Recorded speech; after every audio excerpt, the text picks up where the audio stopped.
Anong ginagawa mo dito? Huwag mo sabihin, pumunta ka dito para silipin yung training ko. Brad, dito ako nagtatrabaho part-time. Talaga? Diba parang conflict of interest yan? Ang dami gym dito na pwede kang mag-ensayo. At ako na una dito. I guess, dito rin kayo nagkakilala ni Chloe? Yes. Magkaibigan kami. Kasi nga, I work out here and he works here.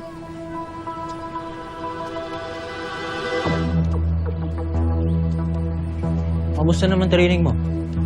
Pinagbubutihan. Okay. Looking forward ako, pare. Good luck.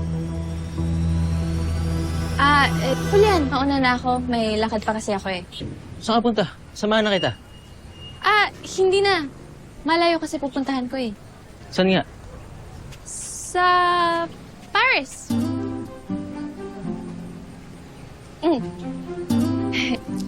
Okay, see you soon.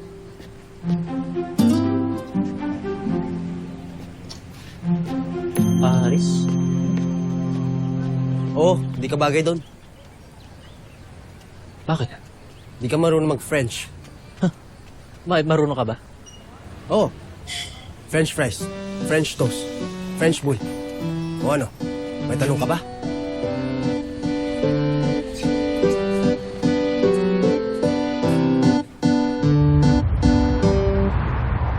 Hellboy, sina Ivan ngayon nagprank sa atin. May kinalaman din si Lance.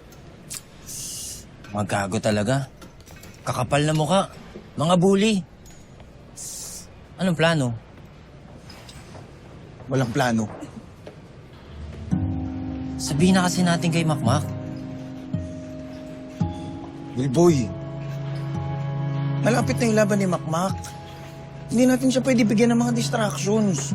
Eh ano, hahayaan mo na lang na bullying ka nila.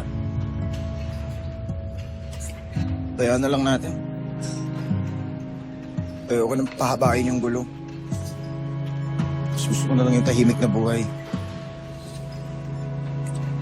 Tatahimik ka ba talaga?